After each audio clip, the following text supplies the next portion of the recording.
Dinku waxaad ugu yeertaan Prime Minister. But I will give him Somali's president.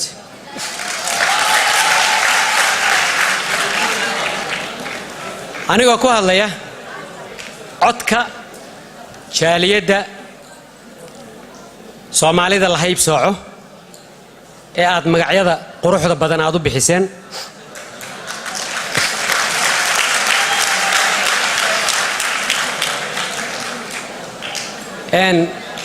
nasiib wanaag waa dhamaatay waana soo gabagabowday xilligii uu ninka gabooyaha madhibaanka Tumaalka Muuse Dheriyaha Yibraha ay ka faani jireen waxa ay u dhasheen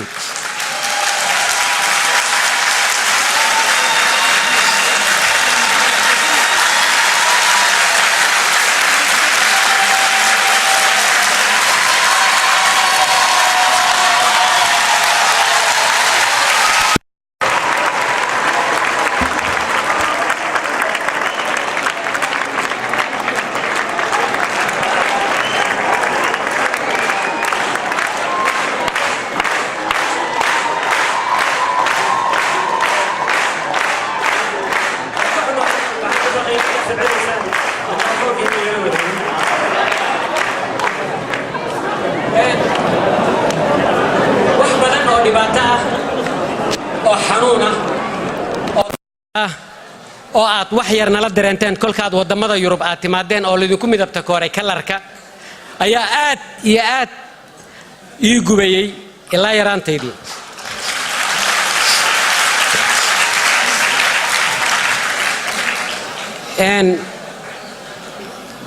waxaan halkan ka aasaasnay caasimadda Norway ee Oslo jaaliyad u hadasha u dooda xuquuqda ay leeyihiin u raadisa dadkaas aad ku magacawdeen 4 nin iyo naagta it means Quraanku wuxuu sheegayaa nusqaan inay yihiin dumarka ayay diinta sheegaysaa marka idinkii waxaad qaadateen magacii ragga ummadii culamaa diin lahayd mutacallimiin lahayd generaal lahayd wasiir lahayd waxaad ku magacawdeen wax la yiraahdo dumar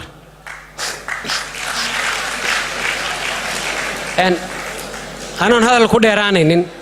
waxaan ka aasaasnay caasimadda Norway jaaliyadda u dooda waxaan u sameynay website cusub oo hadda dhismihiisa ku socdo oo la yiraahdo Sinaandon waayo ani waxaan rabaa sinaan inaan kula sinaadaan rabaa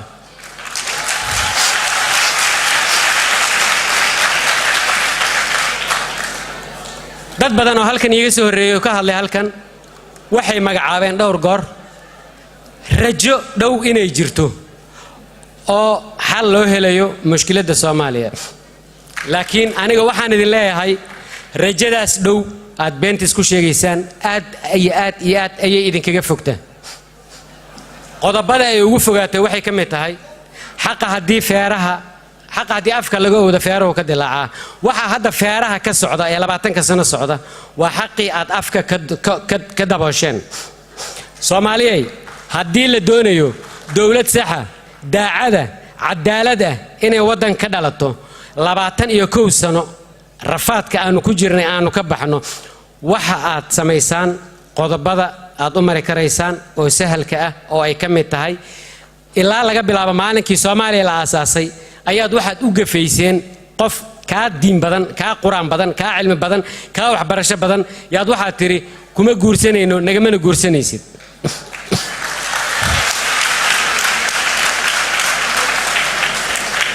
dadkaas haddii aanay afka ka hadlaynin caloosha ayay ka hadleen calooshii ayaana qarxatay waxaad samaysaan marka dadka waxay leeyihiin suldaano ugaasyo culamaa diin wasiiro mutacallimo nooc walba ayay leeyihiin ayaga gogolha loo dhigto afisa la weydiisto alla bari ha la sameeyo nugu tufa ha la yiraahdo Soomaali weynay 4 nin ee Soomaalida ah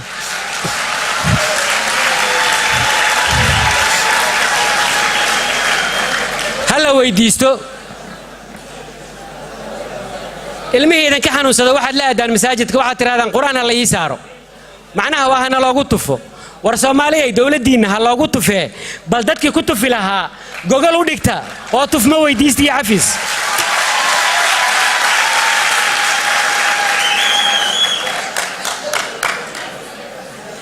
mideeda kale Soomaaliya waxay ku taalaa qaaradda Afrika waana wadanka ugu weyn markii la fiiriyo qaaradda Afrika ma ka soo saari kartaan hal tuulo ama hal beel oo gabooyaha ay leeyihiin oo lagu magacaabay oo liiri tuuladaas waa tuuladii gabooyaha maxaa noo qaybsateen maxaa aan ambareelo u hor fadhinaa afartan nin maxay noo qaybsadeen oo aan u huwanahay dalada ay wataan manalo waayo Soomaaliya waa weyn tahay waxa laga yaabaa hadii laga baxo maxay ahayd Hiiraan ilaa Gaalkacyo laga gaarayo dhul weyn oo baaxad weyn oo banaan oo daaqsina oo aan dadna deganayn inay jiraan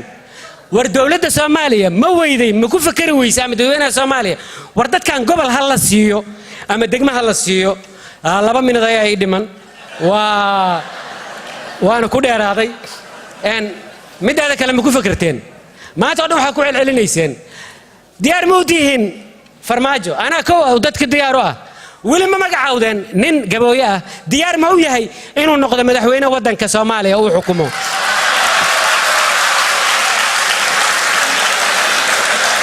I don't believe ma rumaynayo waxa ii diiday wiilkayga in gabadhaada uu guursado see igu ogolaanaysaa inaan adiga ku xukumo madaxweyne ku noqdo that's impossible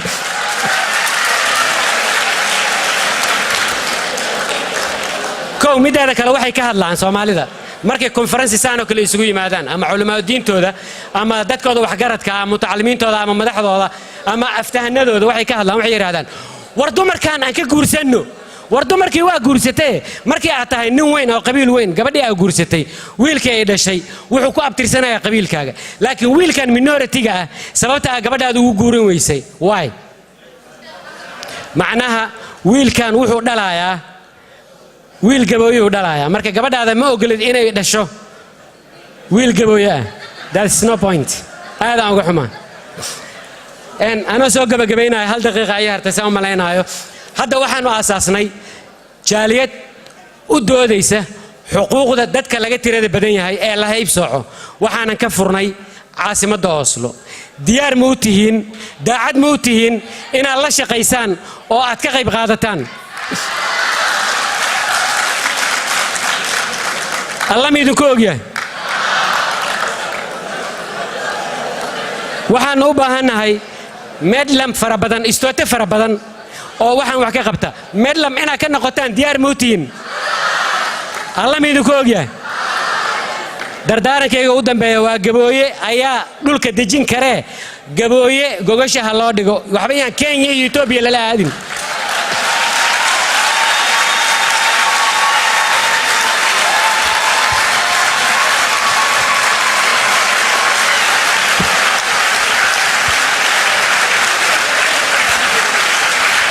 aad ayuu mahadsan yahay mudanahaas